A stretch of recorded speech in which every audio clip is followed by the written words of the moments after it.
To keep the dust out of my mouth and the sun off my head, Ramadan insists I wear an emma, a form of Sudanese turban. That's great.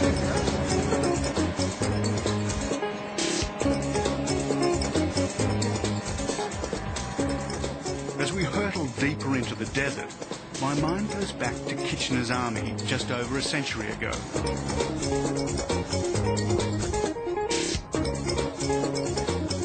25,000 men marching through this desert. I'm glad I was born in the age of motorized transport.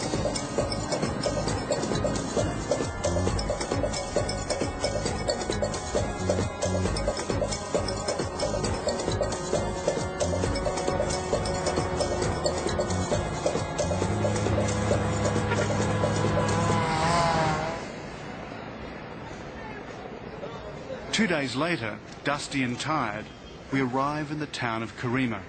And before we say our goodbyes, Ramadan helps me to find a hotel. So this is the only guest house in town, huh? Yes, this is the That looks fun.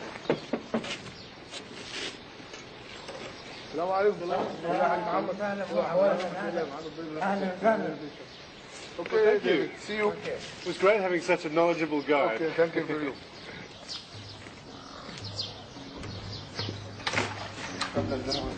Thank you.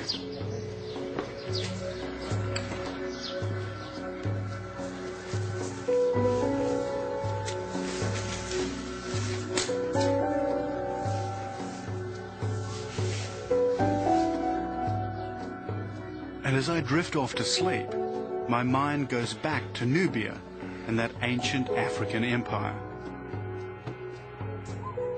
I'm about to enter a land of pyramids and temples built by the Black Pharaohs thousands of years ago. This was the place from where they set out to dominate much of the known world. It was also the place where the kings became gods.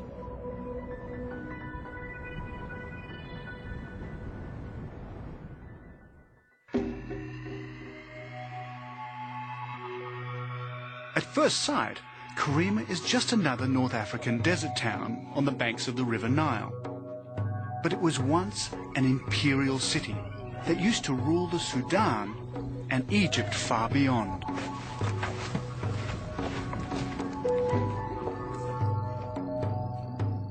Towering over Karima is Jebel Bakal.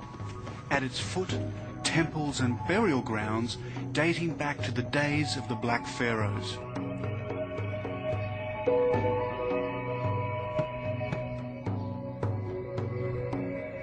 This was their sacred mountain.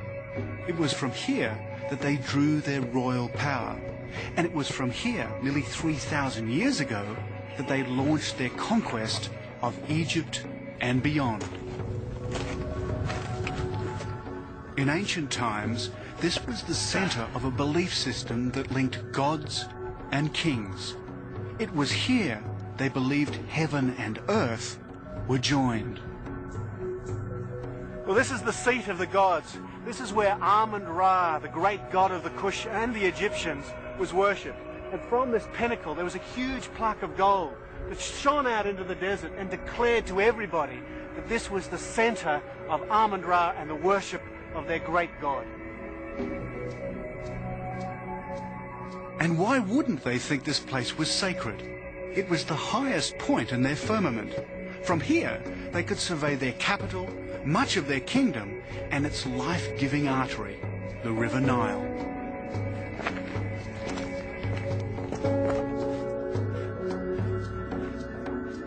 Deep inside the mountain is a secret labyrinth.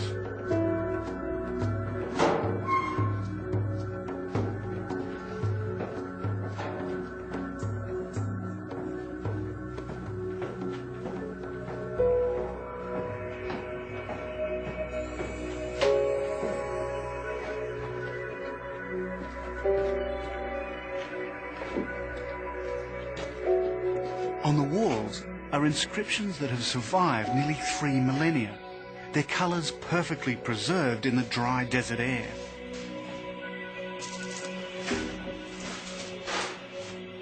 Even the most powerful of the black pharaohs feared this place, for here lived the god kings, where monarchs prayed and hoped to become gods themselves. It was their belief in Amun-Ra that inspired their holy war to conquer Egypt.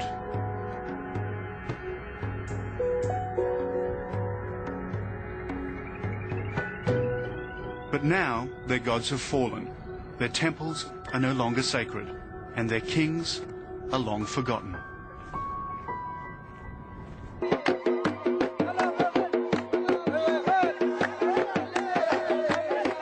Back in town, there's an event on, a wedding. And weddings are the ultimate in Sudanese hospitality. The whole town celebrates. I'm in town, so automatically I'm expected to attend. It would be rude not to.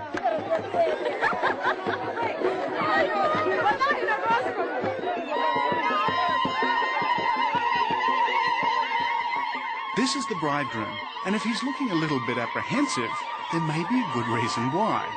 Most marriages in the Sudan are arranged, so it's quite possible he's never even set eyes on his future wife until today.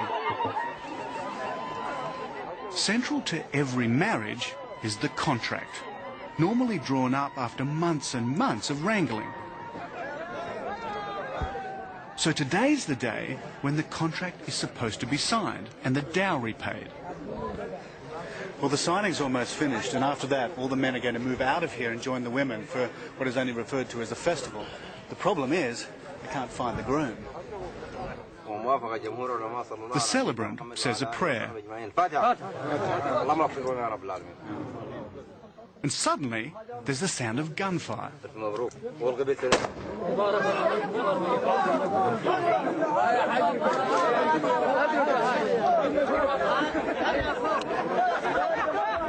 A shot is supposed to signal the end of prayers. And then there's another shot for the signing of the contract. That's if this guy can get his gun to work. And I wish he'd stop pointing the damn thing in my direction. I half wonder if this is the origin of the phrase shotgun wedding. But events have overtaken him. They found the bridegroom, but he's about to leave.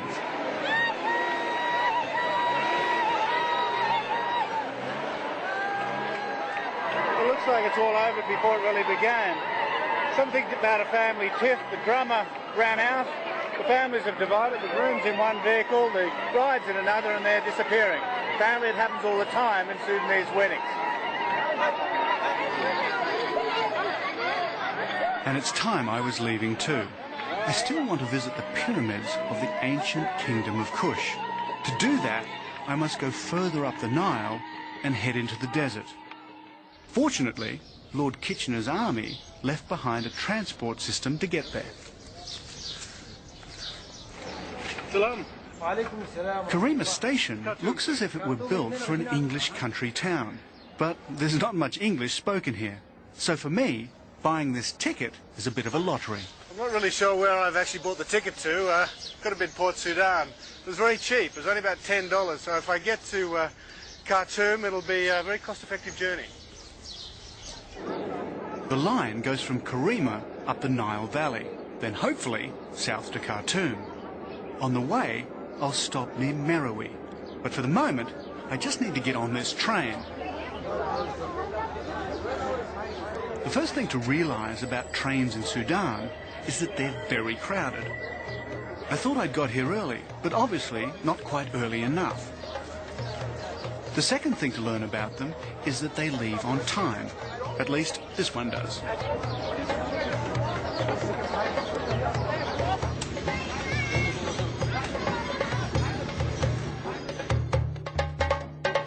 As we leave Karima, we travel through the thin green line, the narrow ribbon of fertility that owes its existence to the Nile.